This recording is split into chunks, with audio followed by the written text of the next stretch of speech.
cumple la Subsecretaría de Informaciones de la Presidencia de la Nación el penosísimo deber de informar al pueblo de la República que a las 20:25 horas ha fallecido la señora Eva Perón, jefa espiritual de la nación.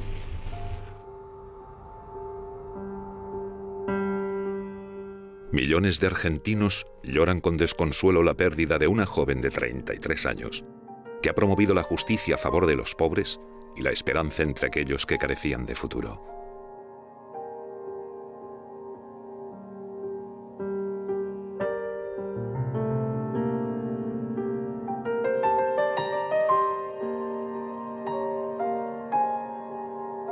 Generó amores y odios tan encendidos que se reinterpretará su figura constantemente, convirtiéndola en un mito cuya presencia sigue viva.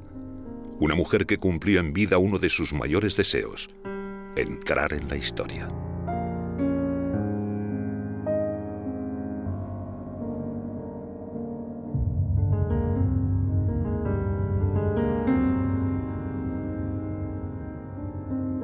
Cinco años atrás, en un caluroso junio de 1947, Eva Duarte de Perón realiza un viaje oficial a España en el marco de una gira europea denominada la Gira del Arco Iris. Las experiencias vividas lo convierten en un viaje iniciático, hasta el punto que podría decirse que llega a España como Eva Duarte de Perón y regresa a Argentina convertida en Evita, la Evita que ha de pasar a la historia. Pero, ¿quién era Eva Duarte antes de este viaje? Su historia se inicia en Los Toldos, un pequeño pueblo del interior de Argentina a unos 300 kilómetros de Buenos Aires, marcado por la pobreza y la falta de identidad. Eva María es una niña soñadora, pero dotada con gran determinación para conseguir sus propósitos. Al ser la hija no reconocida de un terrateniente, su infancia es una serie constante de humillaciones fruto de la maldad y la hipocresía social. Será algo recurrente a lo largo de su vida e incluso tras su muerte. La historia de Eva María hasta llegar a convertirse en la Evita inmortal es una historia de humillaciones y de la lucha por superarlas. Evita nace en una casita de Los Toldos, donde hay varios hermanos y este padre al que ella ve de vez en cuando, que es el gran señor, hasta que el padre, es una historia clásica, abandona a la madre y Evita queda con sus hermanos y esta madre que se desespera por sacarlas adelante, una mujer, doña Juana, de una enorme vitalidad y de una gran fuerza, que cose día y noche, cose con su máquina de coser. La humillación primera entonces fue el día en el que muere el padre y doña Juana, que era una mujer fuerte, Evita tenía de quién salir, se viste de luto, viste a todos sus hijos de luto y va la pequeña comitiva de los ilegítimos al velorio del señor terrateniente y en la puerta no los dejan entrar. En ese momento Evita era la última, la más chiquita, iba detrás de la comitiva, tenía 7 años y allí comprendió todo. Allí comprendió que para salir adelante iba a tener que apretar mucho los dientes. Toda la vida de Evita fue un inventarse a sí misma, tratar de salir de Los Toldos y después de Junín, otro pueblo donde fueron a vivir. Ella miraba las revistas ilustradas, las revistas de moda, que tienen un papel sedoso, y se reconocía sobre todo en Norma Shearer, que era la actriz del momento, y deseaba ser Norma Shearer, deseaba no ser ella. Toda su vida fue un intento por no ser ella. Y bueno, a los 15 años se va del pueblo sin nada, sin haber hecho otra cosa como actriz que decir el verso en la escuela, y llega, aparentemente gracias a un tanguero, que la ayuda, llega a Buenos Aires y comienza su vida de pobre estrellita o aspirante estrellita que vive en pensiones. Y en la radio sí, en la radio logró hacerse ya un nombre, Eva Duarte, y es por eso que Perón se fija en ella, se fija en esta actriz que tiene ya un nombre en la radio y la utiliza evidentemente para un programa en el que ella dice maravillas de Perón. Tiene lugar este encuentro en el que probablemente hubo algo similar al cariño, pero en el que hubo un malentendido de base. Ella creyó ver en Perón al padre que no tuvo, el padre de poder, y Perón creyó que ella era una página blanca en la que él podía inscribirlo todo, de modo que los dos pensaron poder utilizarse. Ahora tenía un nombre, se llamaba Perón, se había casado con Perón.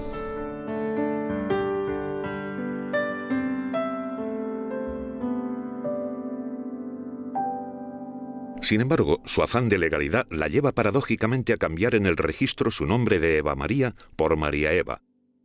Junín en lugar de Los Toldos, y su fecha de nacimiento de 1919 a 1922. No para quitarse años, sino porque al nacer en 1922 seguía siendo hija ilegítima, pero no adulterina, ya que en esta fecha la esposa legal de su padre había fallecido. También Perón figura como soltero cuando en realidad era viudo. Es una constante en Evita construir su identidad a la medida de sus objetivos. Llega para ella en 1947 la invitación a España, la invitación a Europa, lo cual significa para ella el espaldarazo absoluto, porque para todo argentino que puede darse ese lujo, existir significa viajar a Europa. Es siempre el regreso a las fuentes. Hay dos elementos necesarios a la mujer de clase media. Uno es volverse rubia, Evita ya era rubia, ya se había teñido para una película, y la segunda era ir a Europa. Pero ¿de qué manera? A causa de sus simpatías por la Alemania nazi y la Italia de Mussolini, España se encuentra aislada del mundo. Las Naciones Unidas determinan el retiro de todos sus embajadores y excluyen a España del Plan Marshall. El presidente argentino Juan Perón, que admira a Franco por ser un decidido anticomunista, rompe el aislamiento al vender trigo a una España hambrienta. Franco, agradecido, invita a Perón a visitar España. Sin embargo, por consejo de sus ministros, es Eva la que viaja en su lugar. Así Perón no queda vinculado a un régimen fascista y a la vez no desaira a Franco. Una inmensa multitud se congrega para esperar a la ilustre viajera. Ha acudido allí su excelencia, el jefe del Estado generalísimo Franco, que pasa revista a la compañía que le rinde honores. A pesar de que Franco hubiera preferido la visita del presidente Perón, tuvo que resignarse con la visita de la primera dama. Le ofreció una recepción fastuosa y convocó a millones de españoles para un grandioso agasajo coral. En un aterrizaje perfecto, el avión rueda sobre la pista principal del aeródromo. Se agitan los pañuelos en el aire. Son imagen exacta de la palpitación con que laten todos los corazones. Arden los pítores a Perón y a Franco. Doña María Eva Duarte recibe el primer saludo del pueblo de Madrid y la bienvenida que le da el jefe del Estado acompañado de su esposo.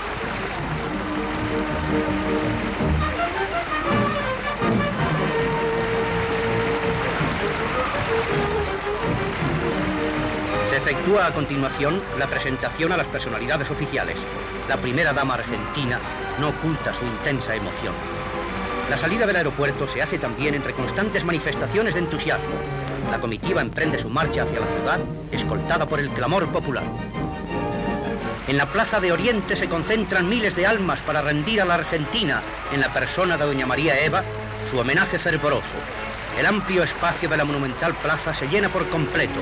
Gentes de todas las clases sociales continúan afluyendo a las proximidades del recinto y extendiéndose por los alrededores. En el interior del palacio, y en un acto solemnísimo, se ratifica la firme amistad que existe entre la Argentina y España. El acto culminante de la visita se plasma en la entrega de la más alta condecoración española en aquellos tiempos, la Cruz de Isabel la Católica, que la propia Eva había solicitado. Eva fue recibida siempre como la protagonista de un espectáculo teatral en el que ella se desenvolvía como una auténtica estrella operística. Representaba el apoyo de Argentina a una España incomprendida por el resto del mundo. Doña María Eva recibe de manos del generalísimo las insignias de la Gran Cruz de Isabel la Católica que le ha sido concedida. La muchedumbre, que ha seguido el desarrollo de la ceremonia por medio de los altavoces de Radio Nacional, reclama la presencia de Franco y de la esposa del presidente Perón, que salen al balcón central de Palacio. La reina Isabel, cuya cruz signa mi pecho y me abruma sobre el corazón, vela por el mundo que alumbraron sus maternales entrañas, dice la ilustre embajadora. Todo el inmenso espacio de la plaza, jardines y calles afluentes apenas pueden albergar a la impresionante concentración que tremola pañuelos, agita banderas españolas y argentinas y prorrumpe en vítores entusiastas.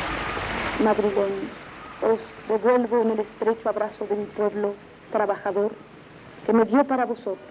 Os participo de su ternura desbordante por España y os confundo en mi corazón de mujer. El pueblo español que hoy os aclama, dijo Franco, os da la bienvenida al viejo solar hispano. La distancia material que un día pudo separar a nuestros pueblos hoy ha desaparecido ante los progresos de la civilización. España estima en todo su valor la prueba de afecto que entraña la visita de doña María Eva Duarte y, como afirmó el generalísimo, se felicita de que pueda apreciar el amor y simpatía que nuestra nación despierta la figura del ilustre presidente de la República Argentina, el primer país que se negó airadamente a secundar la conjura internacional contra nuestra patria. Eva queda, desde el momento en que llega, muy impresionada con el pueblo español. Es como el otro lado de la moneda, ¿no? Este fastidio, este rechazo que le provocaban los Franco. Sucede todo lo contrario con la gente, con el pueblo español. Los llama los descamisados españoles, a los obreros de España. Esta relación con Franco no solo se expresa en visitas fuera de protocolo, intempestivas a fábricas y el contacto con la gente más humilde y con el pueblo español directamente en las calles y todo eso, sino que en algunas situaciones, en recepciones, en reuniones, en galas a las que asiste Eva, invitada por Franco, se producen algunos diálogos como muy ríspidos y muy provocativos de parte de ella. En el momento de irse de España, desde Barcelona, Eva le dice, por ejemplo, cuando quiera reunir tanta gente, avíseme. Desde el primer momento, la relación de Eva con los Franco no es tan cordial como debiera. Perón había elogiado la figura del general y excitado la imaginación romántica de Eva, que se sintió decepcionada ante la realidad. Con la primera dama, Carmen Polo, la relación no funciona bien desde el principio. Son personalidades antagónicas y la vitalidad, espontaneidad y belleza de Eva contrastan con la imagen sosa y sombría de Carmen. Se entabla un duelo y el vestuario y los sombreros son las armas. Con una sonrisa forzada, Carmen soporta por exigencia de Franco a la intrusa, a quien los españoles, para mayor agravio comparativo, adoran sin reservas. Como en todas partes, la población aburense tributa a la ilustre viajera el más cariñoso recibimiento. La acompañan al recorrido la esposa del jefe del Estado, doña Carmen Polo de Franco.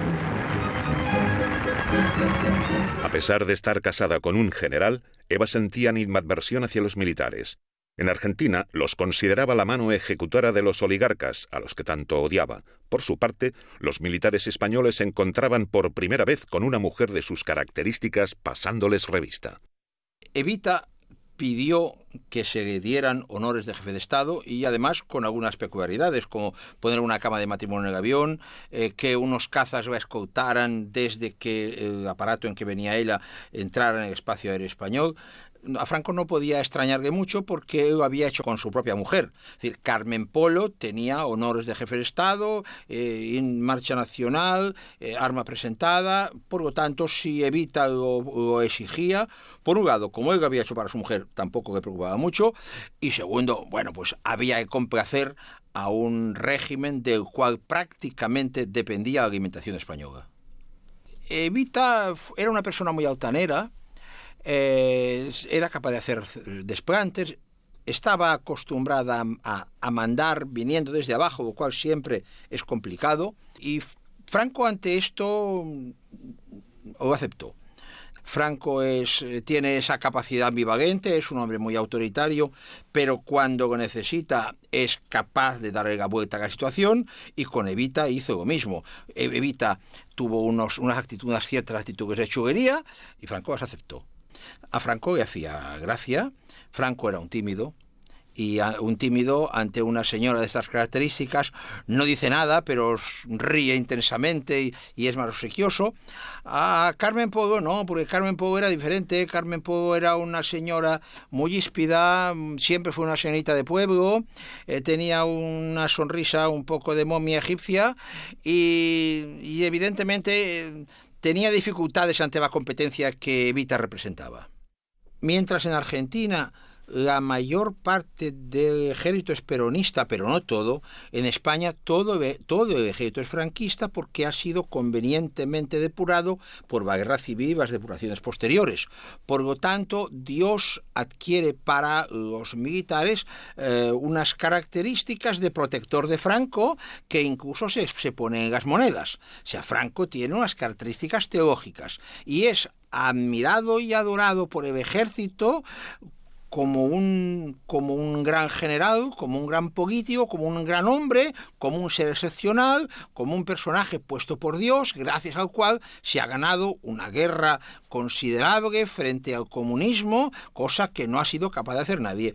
Los militares en Evita no ven una persona de su simpatía, ni ella tampoco ven los militares. De todas maneras, se aguantan recíprocamente y no hay gestos encontrados de unos y otros. Hay un chiste que cuenta la gente para expresar esta situación.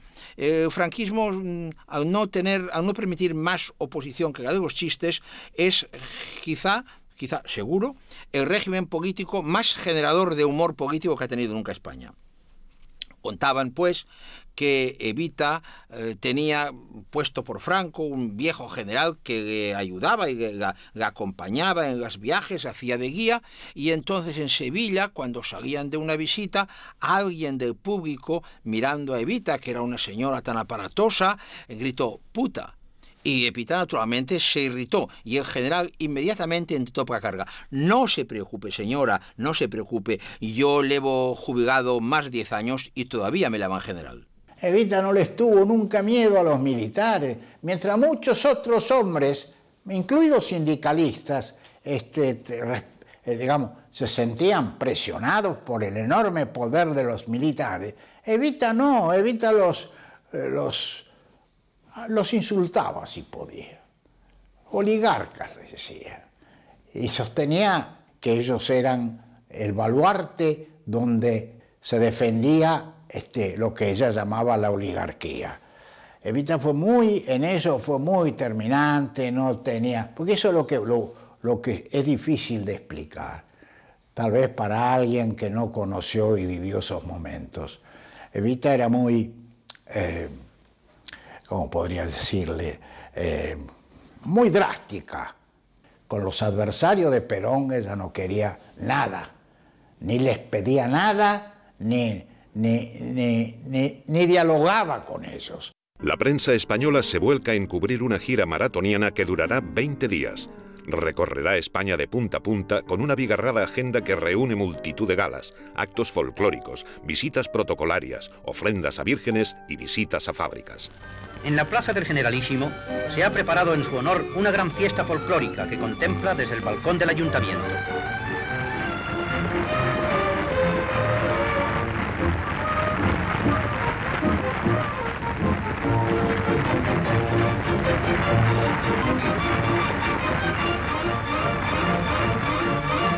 Sobre la arena de la Plaza de Toros de Madrid luce el escudo con los colores de la Argentina y España. Desde el palco de honor, la esposa del general Perón, acompañada por su excelencia el jefe del Estado, doña Carmen Polo de Franco e hija, contesta a la resonante ovación con que es recibida por el público entre vivas incesantes a los dos países fraternos.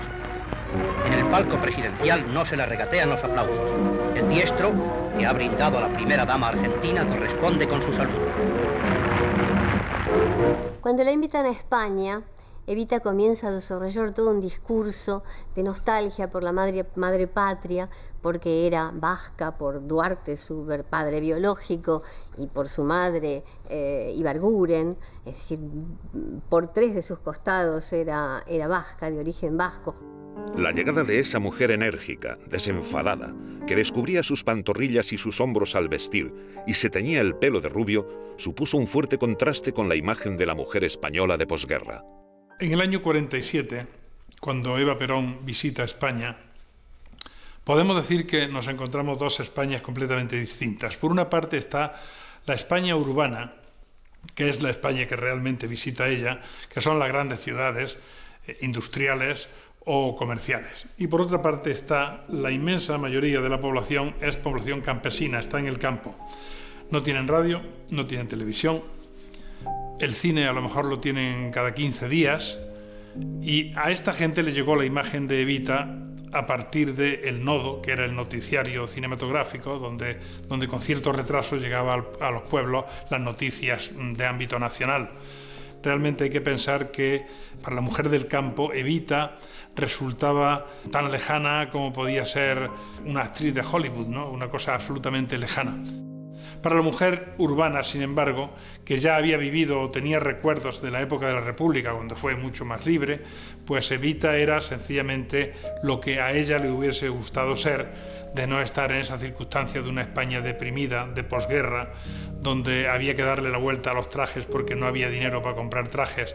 Había mujeres que de tela de colchón se tenían que hacer un vestido, copiando de patrones a lo mejor venidos de París, pero se hacía un vestido con tela de colchón y luego lo teñían con plantas o con tintes que se usaban mucho entonces en España. Es decir, una situación de absoluta miseria, donde todavía para comer hay cartillas de racionamiento, y dentro de esa miseria llega Evita, que llega como una especie de flash espléndido de glamour, que viene a traer un poco lo que sería la imagen, el desideratum de la mujer española si hubiese vivido en una época mejor y más próspera. De hecho, muchas niñas que nacieron entonces se llaman Evita precisamente por Eva Perón.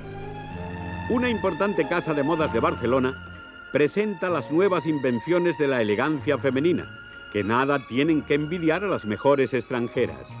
Así, este chaquetón de terciopelo negro de amplias mangas. La modelo se toca con un casquete adornado con plumas y sabe sonreír, que también es importante. En 1947, creaciones tan sofisticadas como estas de Pertegaz estaban al alcance de pocos. Evita siempre concedió gran importancia a su imagen. De sus carencias juveniles había pasado a los grandes modistos del momento, y su etapa como actriz le aportaba la capacidad de saber lucir el vestuario. De un modo peculiar, Evita había convertido las pieles y las joyas en una paradójica mezcla de escudo y de estandarte ante la pobreza. Para Evita era muy importante su imagen. Cuando ella tenía 7, 8 años, una noche en Los Toldos, Evita con su camisón almidonado se puso unos moños muy lindos en 2 trenzas, y cuando todos se iban a dormir entra Chicha, que era Herminda, a la habitación y le dice a Evita, Cholita, como la llamaban, le dice, Cholita, ¿qué estás haciendo? ¿Te vestiste de fiesta? Y ella dice, no, es que esta noche en la radio van a pasar el concierto de Brailovsky, Chicha, arreglate que tenemos que ir. Y en realidad eran 2 niñas muy pequeñas en un pueblito en el medio del campo, pero ella tenía esa capacidad de soñar. Y luego la Eva Duarte y la Eva Perón que conocemos, con las galas primero de modistos argentinos y luego, a partir de su viaje a Europa, de modistos europeos aquí en la Argentina, luciéndolas en lugares que a veces para muchos de la oposición eran irreverentes. Por ejemplo, el Colón, en un 1 de mayo, en una fiesta del trabajador, lleno de obreros de los gremios, colmado, con conciertos populares, y Evita con un vestido de Dior. Pero eso era ella, ¿no? Evita era una mujer que se vestía con las mejores joyas, las mejores pieles, y ella decía que lo hacía porque su pueblo se lo pedía, porque a la gente le gustaba verla como una reina, ¿no? Quizá esto puede sonar difícil de entender para cierta mentalidad pequeño burguesa, digamos, pero efectivamente las clases populares querían que ella esté vestida mejor que ninguna, ¿no? Esta idea de que sea la mejor vestida, la que provoque la envidia de las mujeres de la clase alta. Ella dice que era como una burla a esos sectores lo que ella hacía. Por supuesto que le debían gustar esas cosas, pero también había algo de irreverencia, ¿no? De yo lo tengo y ustedes no, cuando siempre fue al revés, ¿no? Cuando ellos siempre rostraron lo que ellos tenían y el resto del pueblo no. Y eso, contrariamente a lo que puede suponer una persona de pensamiento clásicamente de izquierda o algo por el estilo, muy por el contrario de irritar a los sectores populares, los ponía muy contentos y los hacía muy felices que Evita se vista como una reina, ¿no? Precisamente esta irreverencia habitual en Eva irrita a Carmen Polo, que no soporta los constantes retrasos de la invitada y sus fallos de protocolo. Pronto, Carmen Polo delega el acompañamiento de Eva e intenta alejar a Franco de las visitas oficiales organizadas para la primera dama argentina. A raíz de esta visita, Carmen Polo decide no invitar a nadie más como huésped en el Palacio del Pardo. Incluso se dice que viajó a Barcelona para despedir a la invitada y comprobar personalmente que se había ido para no volver. Quizá las frases punzantes que lanzó Evita en más de una ocasión en su presencia contribuyeron al deterioro de la relación. El Real Monasterio de San Lorenzo del Escorial, la esposa del general Perón, acompañada por doña Carmen Polo de Franco, inicia su visita. Como en todos los lugares españoles que recorre, es recibida con las máximas muestras de cariño y simpatía. Otro de los momentos así de tensión verbal entre Eva y Franco se da cuando ella visita el Escorial. El palacio estaba cerrado y lo habían abierto únicamente para que ella lo viera. La noche antes, Franco y Carmen Polo le habían dicho: usted se va a emocionar con el palacio, va a llorar de la emoción cuando esté allí. Eva recorre el Escorial y no solo no se emociona, sino que dice: ¿y por qué no hacen de este lugar un hogar para niños pobres? He visto tantos por las calles. Otra de las frases, así con bastante violencia, se la dice Eva a Carmen Polo, marcando las diferencias, diciendo: bueno, mi marido es presidente porque lo votaron y el suyo no. Eva tiene un recuerdo de Franco que es como el que redondea el fastidio que le producía. Describe a Franco como un hombre bajo, barrigón, y dice: me hace acordar a Caturla, el hombre que vendía los pollos en mi ciudad, Junín. En grandes cestas son portadoras de los vestidos peculiares de cada provincia española que serán entregados a doña Eva Duarte de Perón. Las representaciones van ataviadas a la usanza típica. La imagen que el régimen ofrece a Eva de la mujer española resulta un cliché totalmente estereotipado, muy lejos de lo que la primera dama argentina preconiza. Representan dos mundos diametralmente opuestos. Mientras ella defiende el voto femenino, en España no existe ni el masculino. La mujer debe estar en casa al cuidado del marido y de la familia. Es una mujer, digamos, muy tradicional. Y ese es el tipo de mujer que se refleja en los medios de comunicación.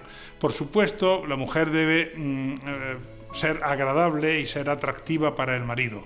Pero hay que tener en cuenta que la moda entonces, en estos años, la moda en España se rige no por los modistos, sino por los obispos. Los obispos, aunque parezca una exageración, es cierto, en los boletines episcopales dicen por dónde tiene que ir el largo de la falda, que la mujer debe llevar manga, una mujer honesta, obviamente, y entonces pues esa es la imagen que se refleja de la española. Doña María Eva, que asiste a la solemne fiesta religiosa, en un momento de hondo fervor, visiblemente emocionada, ha llegado hasta el trono de la Hispanidad, ha besado la imagen y ha hecho ofrenda a la Santísima Virgen de los pendientes que lleva puestos. La Virgen luce el manto misionero por primera vez, bordado en oro con el escudo de la provincia y las banderas argentina y española. La ilustre dama siente en el templo la conmovedora grandeza del ambiente aureolado por el resplandor de la fe. La primera dama argentina reza ante la imagen a cuya protección se encomiendan todos los creyentes sevillanos. Doña María Eva ha hecho un donativo de 100.000 pesetas como ayuda a las obras de construcción de la nueva capilla.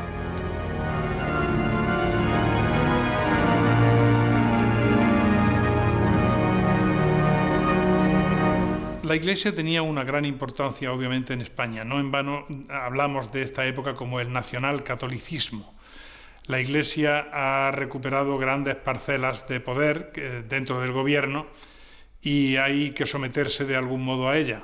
La mujer española, como casi en la época romana, estaba sometida a la autoridad del padre y cuando se casaba pasaba a estar sometida a la autoridad del esposo. Por ejemplo, una mujer española no podía sacarse pasaporte sin permiso del marido, no podía ejercer ningún tipo de derecho, es decir, comprar algo o vender algo que tuviera que necesariamente pasar por un notario, una notaría. Eso tenía que hacerlo con permiso escrito del marido. Para abrirse una cuenta corriente en un banco también necesitaba el permiso del marido. O sea, la mujer española estaba perfectamente anulada. Durante su estancia, Evita defiende los derechos de una mujer en concreto, Juana Toña, una comunista cuyo marido fue fusilado al acabar la guerra civil y que participa en la colocación de un artefacto explosivo en la embajada argentina como protesta por las declaraciones del nuevo embajador, que opina que España es un oasis de paz. La policía detiene a Juana Doña junto a otros 21 compañeros. Todos son inmediatamente condenados a muerte. Yo tenía 8 años cuando detuvieron a mi madre y la condenaron a muerte. Hacíamos algunas gestiones ya para intentar salvarla cuando nos dijeron que a través de una carta que debíamos escribir podría una señora, que era Eva Perón, podría quizás salvarla. Entonces esa carta, que empezaba así, recuerdo más o menos: señora Eva Perón, han fusilado a mi padre y ahora me van a fusilar a mi madre, etcétera, etcétera. La carta había que hacerla llegar lo antes posible a Eva Perón para que Eva Perón pudiera interceder ante Franco para salvar la vida de mi madre, para que la conmutaran la pena de muerte. El proceso ese siguió es que una tía mía, la hermana de mi madre, llamada Valia, que trabajaba en el teatro y que era una preciosidad a los 22 años, un actor argentino llamado José Biondi se enamoró perdidamente de ella. Este actor argentino trabajaba en una compañía en Madrid cuya directora era familiar directa de Eva Perón. Entonces él concibió la idea de escribir la carta la redactó este actor y ayudada de mi tía Valia, y entonces yo la escribí de mi puño y letra. Sucedió en 3 días escribir la carta, entregar la carta a la familiar de Eva, esta a su vez entregárselo a Eva, y Eva ante Franco pues pedir el indulto de mi madre, que se concedió inmediatamente. Entonces a los 3 días se la comunicó ya por el juez militar que su pena estaba conmutada y que la quedaban 30 años de reclusión mayor. Al mismo tiempo que la comunicaban este hecho, la comunicaron que sus 20 camaradas de expediente iban a ser fusilados ese mismo día. Quiere decirse que si no hubiera habido esta intervención urgente de Eva y de todo este movimiento, mi madre pues también hubiera sido fusilada ese mismo día. Mi madre fue liberada a los 16 años, en el año 63. Ella siguió su vida de lucha aún en la clandestinidad, porque aún vivía Franco, naturalmente, hasta el 75, militando en el Partido Comunista. Era un miembro activo, era miembro del Comité Central, hasta que murió en el año 2003. Yo creo que Juana Doña, mi madre, ha sido y sigue siendo para mucha gente un referente en la lucha antifranquista y en la lucha por la igualdad de la mujer. En lo que respecta a mí, naturalmente guardo un agradecimiento profundo a Eva Perón por el hecho de haber salvado a mi madre, porque naturalmente me regaló 60 años más de vida con mi madre. Mi madre y yo fuimos madre e hijo, fuimos camaradas, puesto que militamos juntos, y fuimos amigos. Y este hecho durante 60 años lo agradeceré toda la vida a Eva. Con el oropel, el despliegue de medios y el fervor de las masas, Franco ha logrado llamar la atención del mundo occidental que le aislaba. Nadie mejor que Eva Perón para conectar con el pueblo. Y los españoles agradecen el soplo de aire fresco que la presencia de Eva significa en la política gris y opresiva del momento. Hasta los americanos reconocen a su pesar el éxito de la gira. Evita viaja a España. Sus adversarios, que los tenía dentro del propio peronismo, porque esta es la verdad, pensaban que iba a ser una suerte de fracaso. ¿Por qué? Y bueno, porque tenía que alternar en su viaje en España con las clases altas, con Franco, con la nobleza tal vez española. Y todos se preguntaban, ¿sabrá estar Evita a la altura de las circunstancias? Y la verdad que nos deslumbró a todos, porque fue portadora de un carisma tan especial que le valió que se juntaran, no sé si dicen 1 millón, pero pueden haber sido fácilmente 500.000 personas en una plaza donde ella les habló y donde puso de relieve sus convicciones. Franco y su familia nunca fueron demasiado afectos a Perón y al peronismo.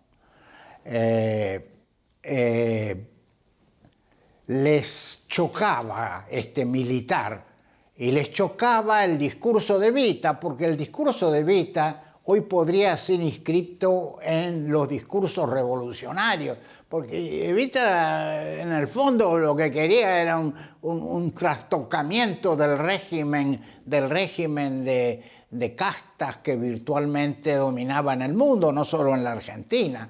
Entonces caía difícil esta mujercita joven de 27 años, poseedora de una mágica capacidad de dirigirse a la gente, que hablaba de la igualdad de los derechos, que hablaba de las mujeres, que hablaba de la necesidad de satisfacer las necesidades de los pobres.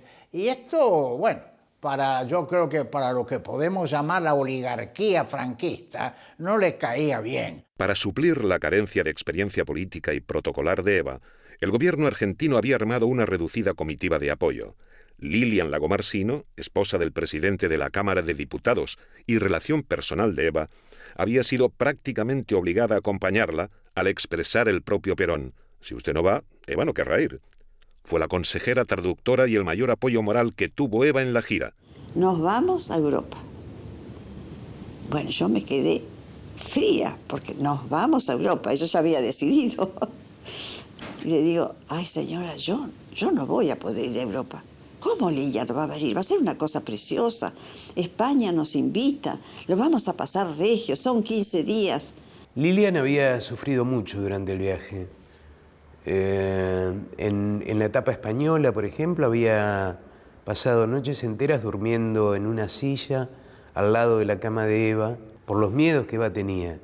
Miedo de que hubiera alguien debajo de la cama, por ejemplo, o ponía muebles contra la puerta pensando que alguien podía entrar a la habitación por la noche. Liliancita, ay Lilian, venga, no me dejes sola. Ella con una expresión muy humilde que me dio mucha lástima, me dijo, ¿sabe Lilian? Tengo miedo.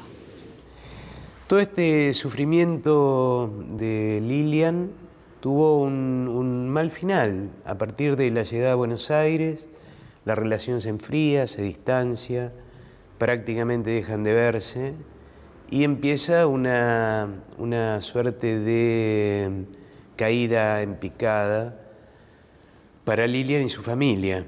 Su esposo iba a dejar de ser presidente de la Cámara de Diputados, su hermano iba a dejar de ser ministro de Industrias y ella misma perdería el contacto con Eva, que había sido muy, muy estrecho antes y durante el viaje. Evita no tenía muchos amigos. El padre Benítez fue la persona que la acompañó hasta el final. Era difícil para Evita tener amigas, mujeres, pero el padre Benítez la había comprendido a fondo y comprendía lo que era la verdadera entraña revolucionaria de esta mujer capaz de ir hasta el final. El padre Benítez le prohibió maquillarse los ojos, con lo cual tenemos para siempre esta cara radiante y radiante de inocencia, porque en Evita había un candor que se sobreponía a todas las otras los otros defectos y que los tenía y graves, pero era una apasionada, era una cándida, era una mujer frontal, y este brillo aparece gracias a la falta de sombra en los ojos.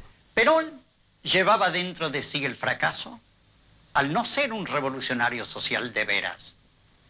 Evita todo al revés, llevaba dentro de sí el triunfo porque era revolucionaria de veras. Benítez terminó muy peleado con Perón, considerando que la relación de Perón con Evita tenía elementos siniestros.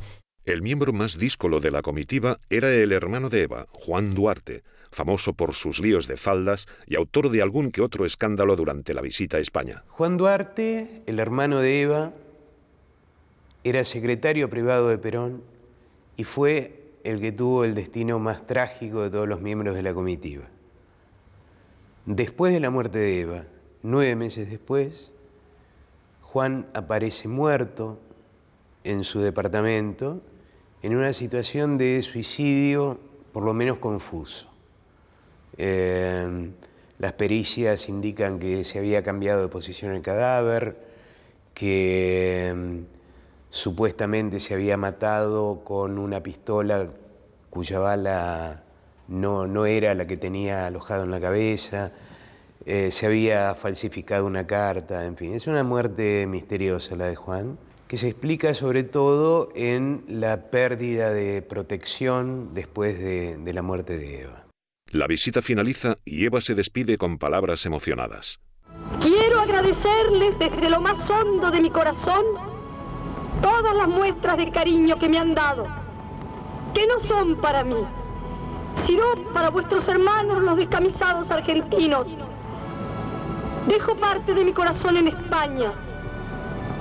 Lo dejo para vosotros, obreros madrileños, trabajadores de Cataluña, del país todo.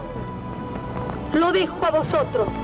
Además de España, la gira tiene dos hitos fundamentales: la visita al Papa Pío XII en el Vaticano y la recepción en el Palacio de Buckingham con la reina de Inglaterra.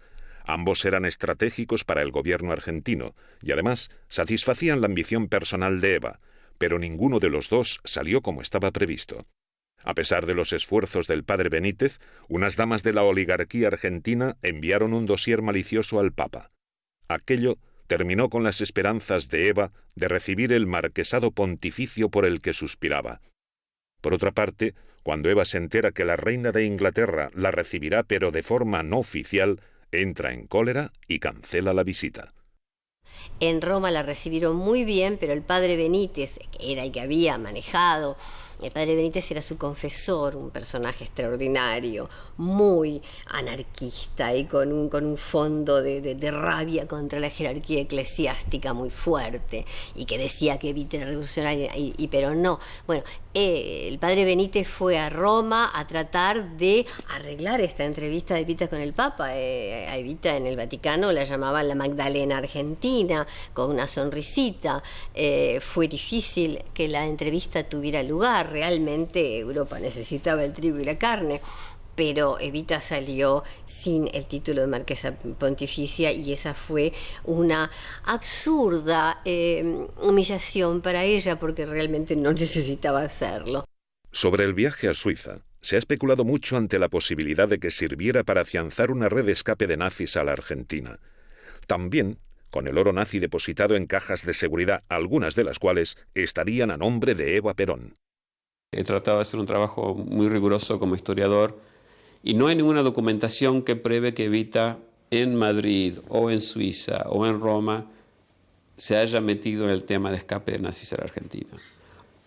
Ahora, es interesante que justamente son 3 lugares que ella visita y que esos son los 3 centros del escape nazi. Yo creo que no hay ninguna duda de que Evita estaba al tanto de que estaban escapándose nazis a la Argentina. De hecho, ella se reunió con nazis conocidos como Otto Skorzeny en la Argentina, con Perón. Ella estuvo presente en muchas reuniones de Perón con nazis en la Argentina. Evita no simpatizaba tanto con los nazis y fascistas que rondaban alrededor de Perón. Por ejemplo, Evita tiene una secretaria que era judía y uno de estos colaboracionistas, un criminal de guerra francés, lo encaró a Perón y le pidió a Perón que Evita tenía que echar a esta secretaria judía. Y de hecho fueron a pedirle a Evita que lo hiciera y ella se negó rotundamente. Lo que sí sabemos es que a través de Suiza llegó una gran cantidad de oro, sí, del gobierno Ustaša de Ante Pavelić en Croacia, del terrible gobierno de los terribles criminales Ustaša. Y ese oro sí pasó a través de Suiza y de Roma y llegó hasta la Argentina. Ahora, ¿la presencia de Evita en Suiza tuvo algo que ver con esto? Yo no encontré nada que lo indique, pero lo sorprendente es que el mismo Perón estaba convencido de que esto era así. Pues yo he entrevistado a antiguos peronistas cercanos a Perón y ellos me contaron que Perón estaba tan convencido de que Evita había abierto cajas de seguridad en Suiza que mandó emisarios suyos a Suiza después de la muerte de Evita para ver si encontraban estas famosas cajas de seguridad. Tanto Perón como Evita estaban convencidos que iba a haber en el 48, 49, en el año 48, el año 49, una tercera guerra mundial, esta vez entre la Unión Soviética y Estados Unidos. Y ellos estaban convencidos que estos nazis que estaban trayendo a la Argentina iban a jugar un papel importante en esa Tercera Guerra Mundial entre el comunismo y el capitalismo. Entonces Perón estaba importando una mano de obra especializada en la guerra contra el comunismo, que era lo que a él le interesaba. Y en ese momento, de hecho, Washington y Londres y Roma y Buenos Aires llegan a un acuerdo secreto que está totalmente documentado de a dónde vamos a mandar a todos los criminales ustaya, croatas, los criminales belgas, los criminales franceses, algunos criminales alemanes que estuvieron trabajando para la inteligencia del Vaticano, para la inteligencia americana o la inteligencia inglesa.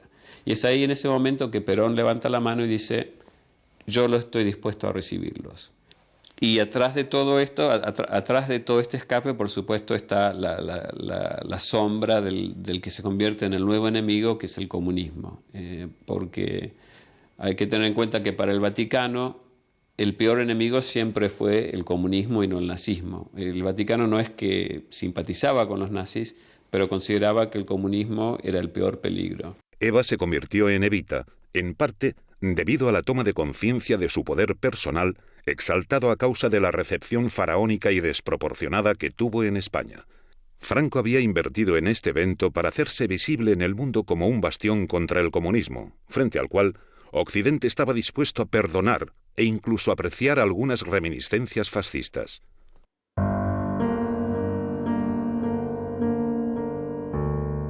A su regreso a Argentina, Evita es recibida con grandes muestras de afecto. Emocionada y estimulada por su recién descubierto poder, quiere ponerlo en práctica con la misma urgencia con la que aborda todo en su vida. Lo primero será acelerar el proceso de ratificación del voto femenino.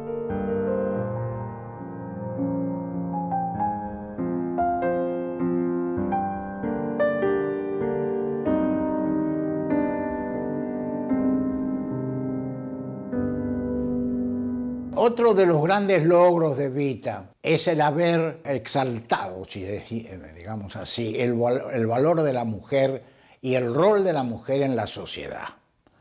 Hasta Evita las mujeres tenían un rol pasivo, estaban condenadas a trabajar en la cocina, a prepararle la comida al marido, a cuidar a los hijos, pero ninguna de ellas había manifestado deseos ni vocación de trabajar en política. Evita dio 180 grados de vuelta a esta posición de la mujer. Mujeres de mi patria, recibo en este instante de manos del gobierno de la nación la ley que consagra nuestros derechos cívicos y la recibo ante vosotras con la certeza de que lo hago en nombre y representación de todas las mujeres argentinas, sintiendo jubilosamente que me tiemblan las manos al contacto del laurel que proclama la victoria. Aquí está, hermanas mías, resumida en la letra apretada de pocos artículos, una historia larga de luchas, tropiezos y esperanzas.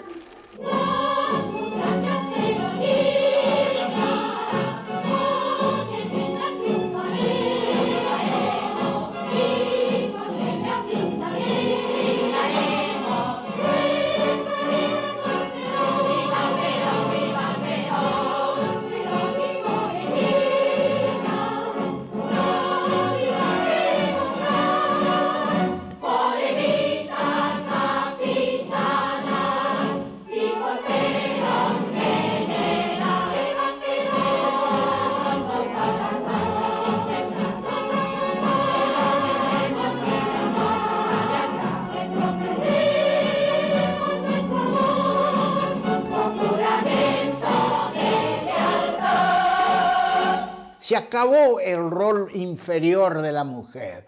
La mujer tiene que ser colocada en un plano de absoluta igualdad y equidad que el hombre. Claro, eso provocaba conmociones muy profundas en la sociedad. No estaban acostumbrados los argentinos, sobre todo los hombres, ¿no? Que en aquel entonces veíamos cómo las mujeres ocupaban los cargos y los hombres quedaban afuera. Cambiar la mentalidad de los argentinos en favor de la mujer fue un hecho revolucionario. Y Evita lo hizo. Y no necesitó de una revolución sangrienta para hacerlo. Lo hizo con la persuasión que transmitían sus palabras. Evita era una formidable oradora. Evita te hacía poner la piel de gallina con sus discursos, siempre improvisados, pero siempre de una gran pasión. Esta es la pasión de Evita. Esto es lo que algún día va a haber que explicarle al mundo. Eva se preocupó principalmente por los más débiles entre los humildes, los ancianos y los niños. Los únicos privilegiados en Argentina han de ser los niños, decía, y lo ponía en práctica repartiendo juguetes personalmente. En la ciudad infantil, la obra incomparable de la Fundación Eva Perón, se procede también a un reparto de juguetes a los pequeños que concurren a la misma. El reparto se realiza respetando escrupulosamente el pedido efectuado por los niños. La dicha llega a todos. Hay una bandada de niños que corren entre gritos alegres. ¿A dónde vas, cachito? A buscar el juguete que me toca este año. ¿Dónde es? En la oficina del correo. Van a que te dan una muñeca. ¿Qué me mandó a los Reyes Magos? No lo sabes. ¡Evita! En julio de 1948 se crea la Fundación Eva Perón con objeto de desarrollar una amplia tarea de asistencia social. Se construyen hospitales, escuelas, colonias infantiles y hogares para madres solteras. Como es habitual en Evita, todo es desproporcionado y perentorio, pero ella sentía la necesidad urgente del pobre y la injusticia en el reparto de bienestar. Evita vuelve de su viaje con una decisión absoluta. Vuelve perfectamente vestida, con una apariencia que ya se convertirá en la apariencia de Evita, el canotier, el rodete, el trajecito estricto con el cuellito de terciopelo negro. Y es así como cada día de su vida va a encontrarse con el pueblo. En la Subsecretaría de Trabajo llega a las 7 de la mañana con una gotita del perfume Femme de Rochas perfecta y se encuentra con centenares de miserables. El lugar huele, hay chicos con mocos, ella los besa mujeres con sífilis en la boca, se entrega, pone su cuerpo sobre ese escritorio, además de firmar infinidad de cheques. Yo no soy de familia peronista, o sea que no partí de una admiración, y llegué a la admiración a partir de estas escenas en las que viene una viejita sin dientes a pedirle un colchón. Y Evita la mira, la trata de usted, porque a los pobres los trataba con cortesía y a los poderosos los tuteaba y les decía malas palabras. Evita le pregunta si tiene cama. No tengo cama, póngale una cama. Pero, ¿y cuántos son en la casa? 6. Si tienen 6 camas, no. Entonces, dele 6 camas. Pero ¿le entran en la casa? No, vivimos en una pieza, entonces denle una casa. Y para terminar, señora, usted va a estar más bonita para gustarle a su marido si se pone los dientes. Póngale una cita con el dentista. Y lo último, que para mí era alucinante porque mostraba una memoria de pobre. Señora, ¿tiene la plata para el colectivo, para el autobús de vuelta? Esta es una pregunta extraordinaria que no se le ocurriría nunca a nadie que se hubiera quedado a pie en medio de la noche sin dinero para el autobús. Y ella mostraba con esa pregunta lo que acabo de llamar una memoria de pobre. Casi todos nos olvidamos de las dificultades pasadas una vez que salimos adelante y que tenemos tantas joyas.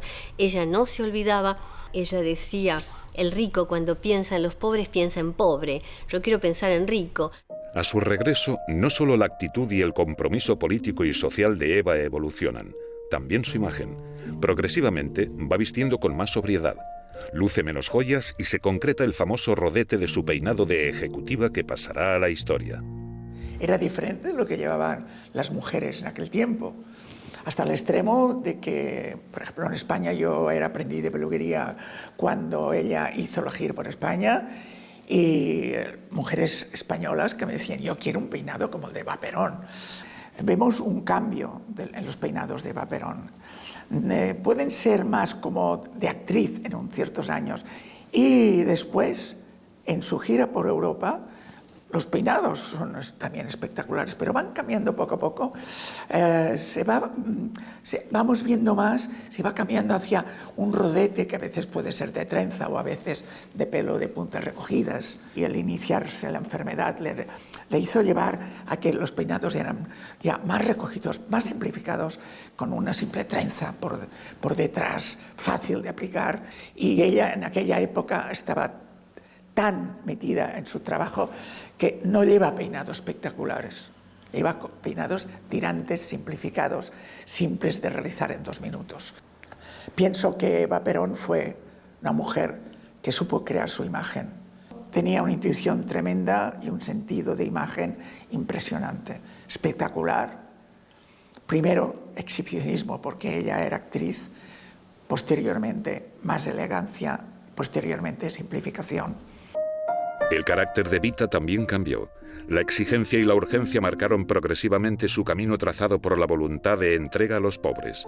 Roncalli, el futuro Papa Juan XXIII, ya le había dicho en París que despreciara la burocracia y que se consagrara a su tarea sin límites. Solo con su familia no cambió. Eva siempre mantuvo una fuerte relación afectiva con su familia, especialmente con su madre.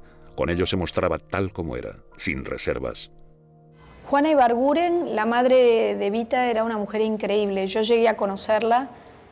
Ella falleció cuando yo era pequeña, pero bueno, vivíamos en la misma casa. Y tenía un amor inconmensurable por esa hija, que era la más pequeña, la más consentida y al mismo tiempo la benjamina de la familia, ¿no? Siempre contaban que Evita en la familia, más allá de que todos tenían conciencia que era la mujer más grande e importante de la Argentina y que era la más grande de toda la familia, sin duda, también al mismo tiempo estaba esta cuestión de la hermana menor, la hija más chica, la que se le permitían ciertas rebeldías como venir a Buenos Aires a los 15 años para probar suerte en la radio, que no se le permitió a las mayores. Eran mujeres muy luchadoras, de mucho carácter. Era un tiempo donde todo se definía entre blanco y negro, no había grises, no eran mujeres tibias, eran apasionadas. Evita no era portadora de una doctrina ni de una ideología. Ella, yo he dicho en alguna vez que he escrito sobre Evita, fue una predestinada, es decir, ¿cómo es posible que una joven de 27 años sin tener experiencia en la vida política, de repente irrumpe en la historia argentina y se adueña virtualmente de ella durante tanto tiempo? Yo creo que el secreto de Evita, o el misterio de Evita, es que Evita concibió de que estaba predestinada a cumplir un rol y lo aceptó sin vacilaciones, inclusive ofreciendo su propia vida. Era una mujer de látigo. Yo tengo algunas anécdotas con ella. Un día yo había hecho un nombramiento, yo era ministro en aquel entonces, de un militar retirado a quien lo había designado en un alto cargo en mi ministerio. Entonces me llamó toda enojada, furiosa, y me dice, dígame una cosa, ¿cómo se le ocurre a usted nombrar a un milico, como decíamos entonces, nada menos que en el cargo que usted le está proponiendo? ¿No sabe que son todos traidores? ¿No sabe que está conspirando contra Perón? ¿Cómo usted comete la torpeza de elegir a un militar para este cargo tan importante? Señora, le digo, este militar es un asesor de Perón, yo creo que... ¿Pero qué asesor de Perón ni que nada? Son todos traidores, están esperando el momento para derribarlo a Perón. Y usted no los tiene que acercar a su gestión. ¿Por qué? Porque les va a dar una oportunidad y a los enemigos no le tenemos que dar ni siquiera la posibilidad de una oportunidad de rectificarse. Y entonces, bueno, fue muy tensa esa reunión. Yo me volví a mi casa, me acuerdo que era el día 24 de junio, faltaba un mes para que ella falleciese. Me fui a mi casa muy compungido porque Evita había estado muy dura conmigo. Entonces suena el teléfono Y mi madre corre presurosa al teléfono y me dice, Antonio, te llama Evita por teléfono. Yo dije, ¿a qué otra macana debo haber metido? ¿Qué es lo que me va a decir ahora? Y entonces Evita me dice, llorando, me dice, ay, Antonio, dice, discúlpeme, perdóneme que no he estado bien con usted, porque si usted no se merece a las cosas que le dije, pero lo que pasa es que a Perón hay que amarlo hasta sus últimas consecuencias. Y yo soy capaz, por ese amor, de ir caminando, de ir de rodillas caminando hasta la Virgen de Luján para pedir por Perón, por los argentinos y por mi pobre salud, que ya no da más. Bueno, fue una escena muy dramática, la guardo entre mis recuerdos políticos. Y bueno, y a los pocos días ella... Esto fue el 24 de junio, ella murió el 26 de julio. A mediados de 1950, Evita se siente mal. Una supuesta apendicitis revela males mayores. Pensando que la querían apartar del poder, Eva se niega a hacerse unos análisis que quizá pudieran haberla salvado. Pero de poco le hubiera servido porque Perón, muy presionado por la oligarquía y los militares, no deja que Eva se presente a la vicepresidencia pese al clamor popular y la presión de la CGT. La renuncia supone uno de los momentos más dramáticos en la vida de Evita. Es el final de sus aspiraciones y de su ascendiente sobre Perón. En el año 50, Evita había logrado juntar el mayor poder que probablemente se ha juntado nunca en la Argentina. Todos los ministros, salvo los ministros militares, respondían a Evita y el pueblo entero le respondía. Y entonces surge el tema de la reelección de Perón y de quién va a ser el vicepresidente. Ella sueña con ser vicepresidenta. Todas sus expresiones de idolatría con respecto a Perón, que era el sol, lo decía en público, pero en privado decía, sí, es el sol, pero si te acercas mucho te quema. Todas estas expresiones ocultaban algo completamente lícito para una mujer de hoy. La ambición personal, quería tener un nombramiento, no había tenido apellido de padre verdadero. En ese momento ya Perón se había dado cuenta de que Evita no había sido una página en blanco sobre la que se podía escribir todo. Más tarde él dijo que Evita había sido su sombra. En los últimos años de vida de Evita resultó muy claro que el sol era ella, que el brillo era ella. Y eso a Perón le achinaba los ojitos, ¿no? Se sonreía con esa sonrisa que encendía en su cara como con luz eléctrica, pero los ojos se le volvían dos rayitas de celos frente al aullido de la muchedumbre que ovacionaba a Evita más que a él. Y en ese momento tuvo lugar esta enorme mise-en-scène, esta puesta en escena en la avenida 9 de Julio, porque la Plaza de Mayo era demasiado chiquita para las 2 millones de personas que estaban ahí pidiéndole a Evita que aceptara la vicepresidencia. Evita estaba en el balcón con Perón y los ministros, y es una escena desgarradora. Ella se levanta de la cama, pesa 38 kilos y está por decir que sí, y la multitud le ruega que diga que sí, y ella con una voz desgarrada dice: no me obliguen a decir lo que no quiero decir, en realidad era lo que no puedo decir. Yo les pido, por favor, no me hagan hacer lo que no quiero hacer. Por el cariño que nos une, que para una decisión tan trascendental me den por lo menos 4 días para pensar en mi decisión. Y en ese momento Perón la tira del brazo, esto yo lo supe por un ministro que estaba en ese balcón, y le dice: Evita, hasta aquí llegamos, basta. Compañeros, como dijo el general Perón, yo haré lo que diga el pueblo.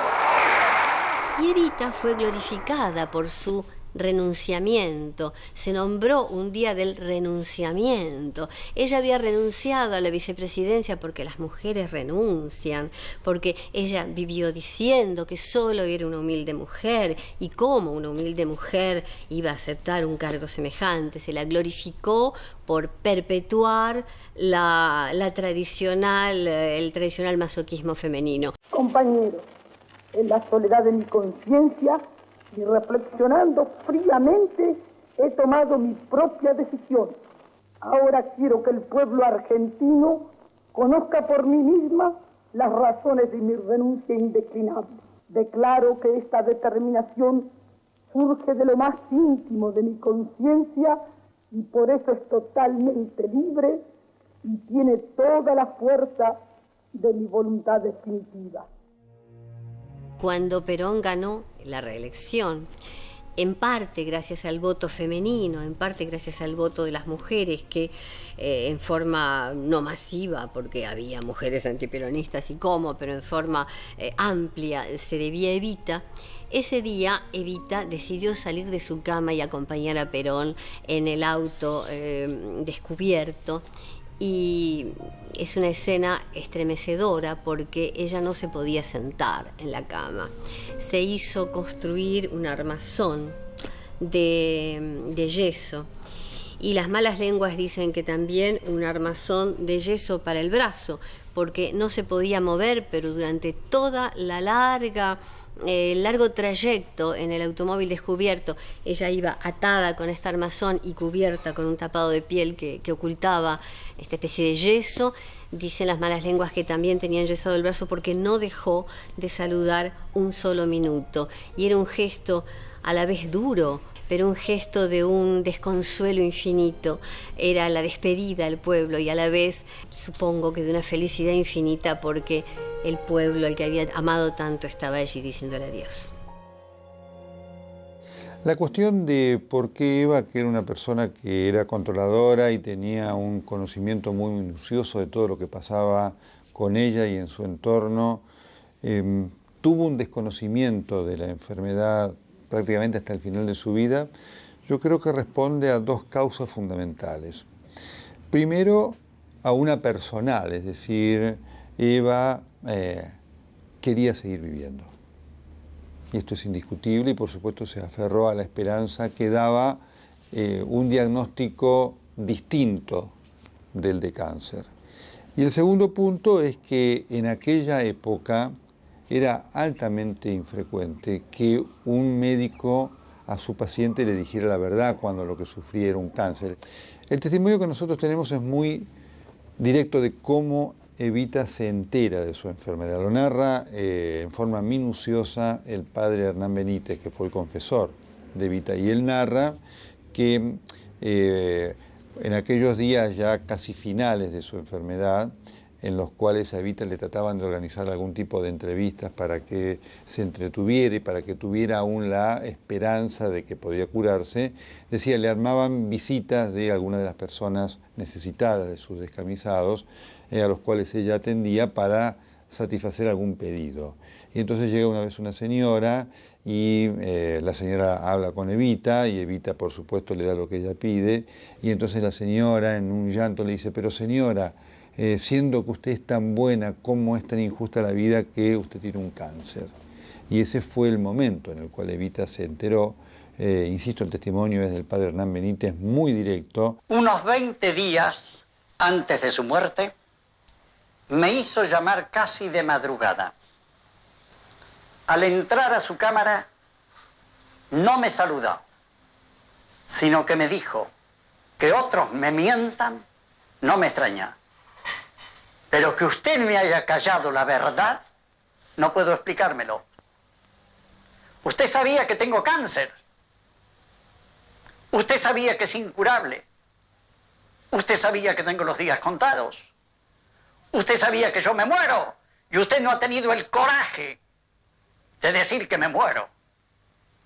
No puedo comprenderlo. Me duele que usted sea un cobarde como los demás. Meses antes, Evita había sido operada de una supuesta apendicitis creyendo que el cirujano era su médico personal, el doctor Finocchieto. En realidad, la operó el oncólogo norteamericano George Pack sin su conocimiento. Perón contribuyó al engaño condecorando al doctor Finocchieto por el éxito de esa operación. El presidente de la República y su esposa congratulan con visible emoción al director del Policlínico Perón. Dijo el doctor Finocchieto, roguemos para que ese gran amor que nos dan el general y Eva Perón no nos falte nunca y podamos tenerlo para siempre. Y roguemos también para que no nos falten nunca sus vidas preciosas.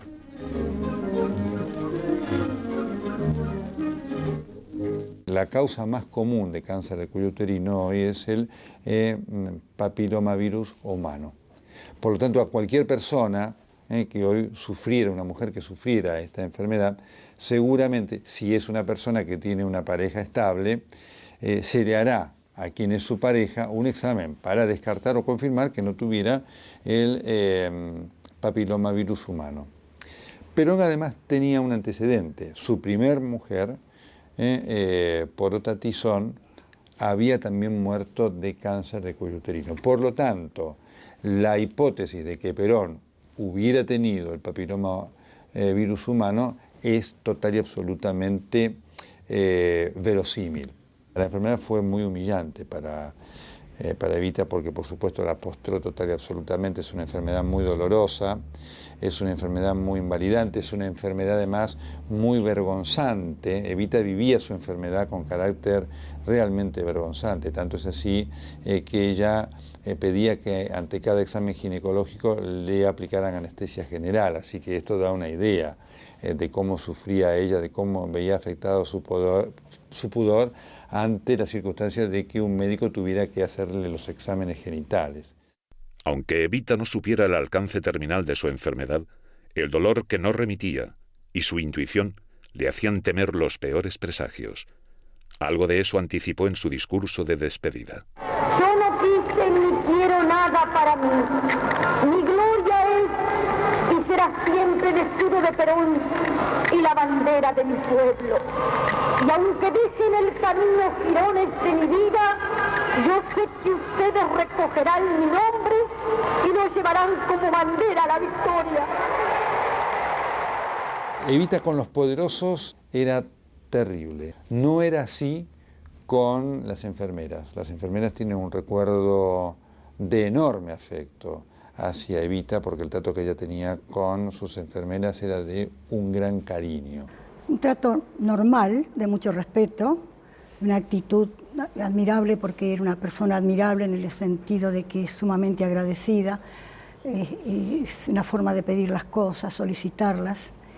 Y bueno, yo trataba en lo mejor posible de comportarme correctamente, ¿no es cierto? Que era lo que correspondía, por otra parte. Estoy emocionada, ¿eh?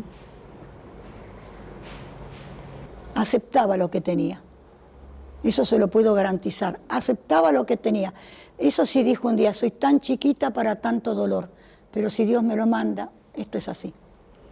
La señora Eva Perón, el día 26 a las 3 de la madrugada, que estaba en un sopor total, se sienta en la cama de repente, yo estaba sentadita al lado de ella, la llevé al toilet.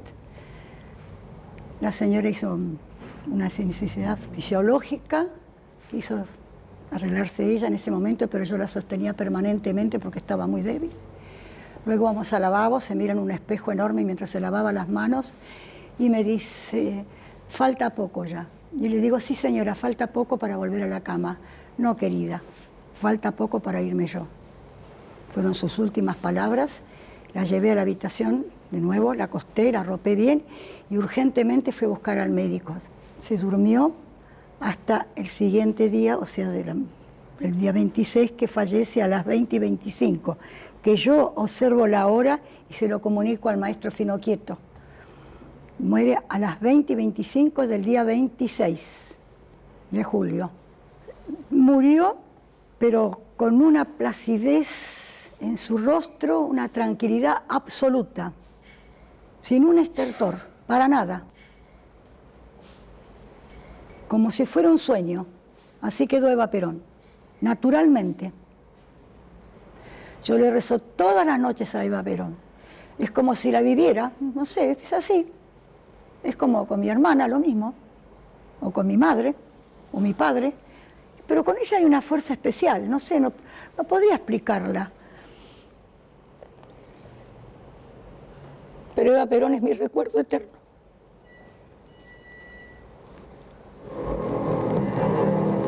Así se inicia el más extraordinario y sentido velatorio que recuerda la historia de la humanidad. Y aquí comienza el impresionante desfile de un pueblo destrozado de dolor y de lágrimas. La muerte de Evita provoca entre los peronistas una desoladora sensación de orfandad y pesadumbre. Bajo la lluvia, se forman colas kilométricas para acercarse a la capilla ardiente, donde se producen constantes escenas de dolor ante el cadáver embalsamado de Evita. Los medios nacionales y de colectividades extranjeras anticiparon la profunda conmoción del sentimiento popular. La gran ciudad se cubrió de crespones. La sede central de la Confederación General del Trabajo también expresó el dolor de 6 millones de trabajadores.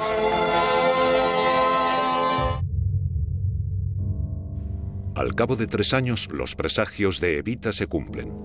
En un brutal bombardeo en la Plaza de Mayo, 364 civiles resultan muertos y más de 800 heridos. Es el inicio de un golpe de Estado que obliga a Perón a exiliarse.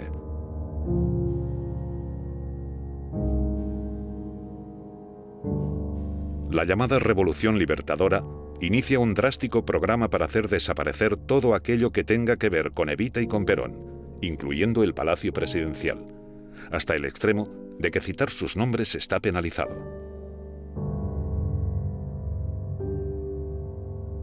Pero el cadáver de Evita, embalsamado e incorrupto por obra del doctor español Pedro Ara, permanece en la sede de la CGT de Buenos Aires. Nadie sabe muy bien qué hacer con él. Mi familia es una familia católica y querían un entierro tradicional, pero Evita era una figura nacional y Perón decide que se la embalsame porque, bueno, así se hacía y se le diera honores de Estado en su entierro, que duró 14 días y que movilizó a más de 2 millones de personas en la Argentina, ¿no?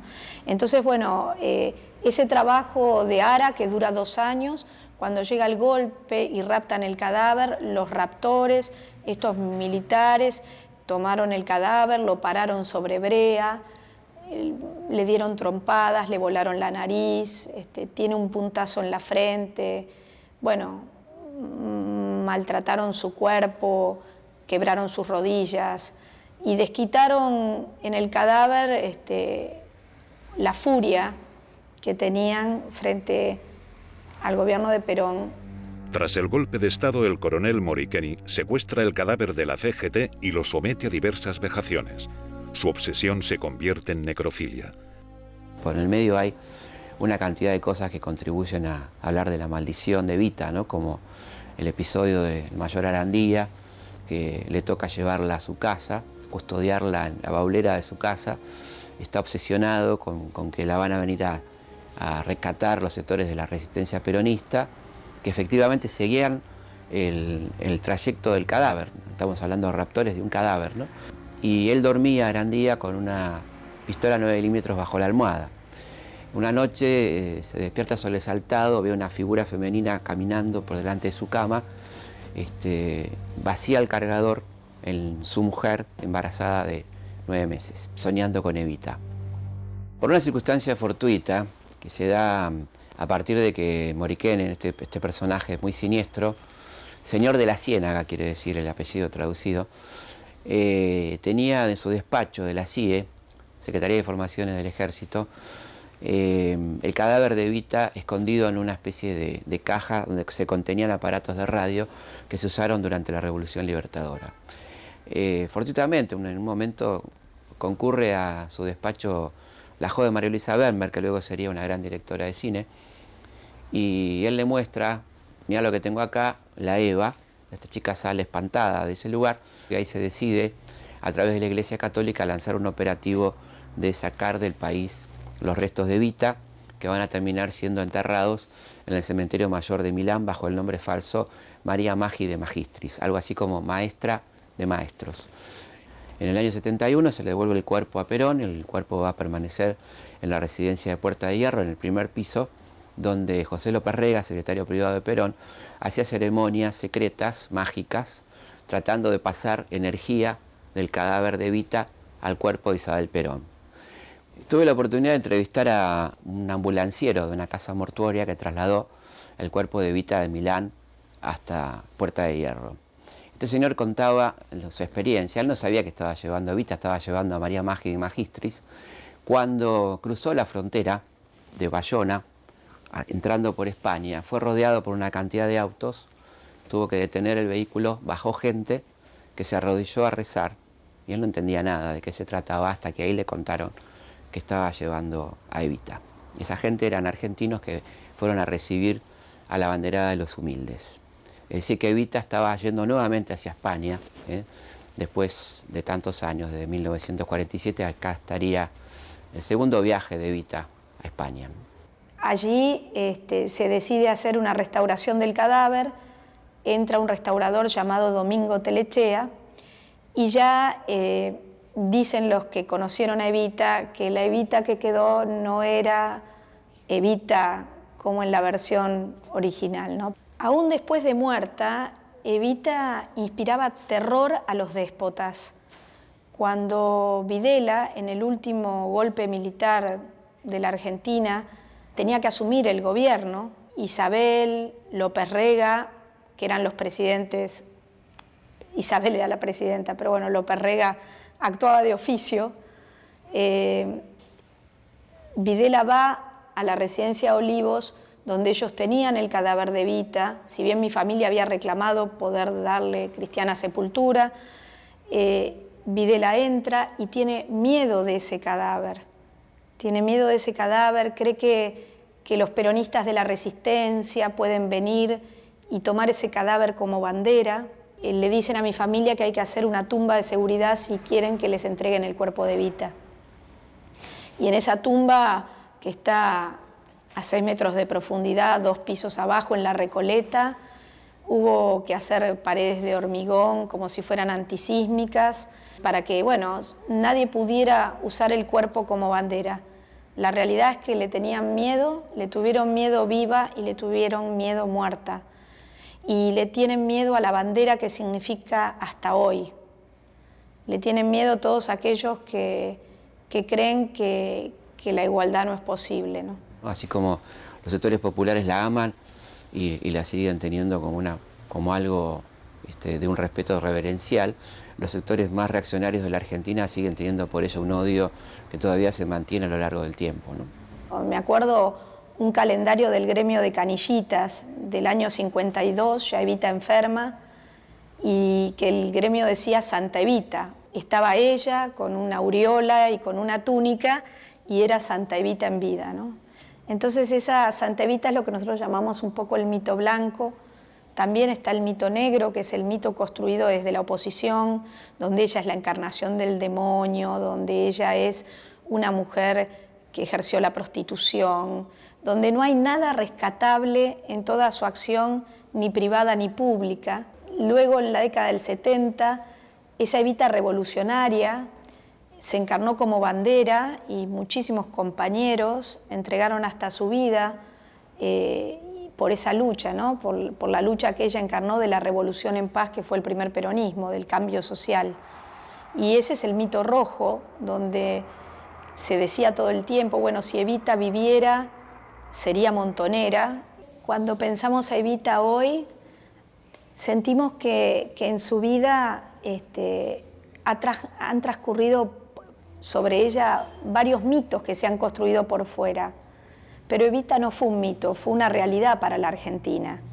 Hay hombres o mujeres en la historia que nacen con un destino. El mérito de Evita fue el de no haberle dicho que no a ese destino, como muchos hombres y muchas mujeres que cuando ven el peligro del destino desertan y tratan de escapar de sus responsabilidades. Su corta vida fue intensa y polémica. Su actitud y su implicación social la convirtieron en la mujer más amada y también la más odiada de Argentina. Evita, si algo tenía particularmente, era una persona profundamente humana, con todo lo que esto implica, con una gran capacidad de amor y una gran capacidad de odio. Ella decía que se iba a vengar prolijamente y se vengó prolijamente de toda aquella gente y de aquellos sectores sociales que le habían hecho profundo daño durante su infancia. Nada de políticamente correcta, y eso creo que es lo que nos gusta a los argentinos de Evita, la incorrección, la no perfección, la de ser una más y que llegó al lugar donde tanta gente hubiera querido llegar, la de faltar el respeto, la insolencia, su perseverancia, su claridad y sobre todo sus acciones. Es la persona que más hizo por los desfavorecidos y los humillados, los invisibles, como decía ella, de toda la historia argentina. Por eso seguimos hablando de ella en el año 2010 y seguiremos hablando seguramente durante muchísimos años. Evita proyectó una sombra nítida y densa sobre Argentina, amenazadora para algunos y protectora para otros. Sembró la semilla de su descontento social en un pueblo fértil y sediento de justicia. Su presencia sigue viva y su sombra sigue despertando sentimientos contrapuestos.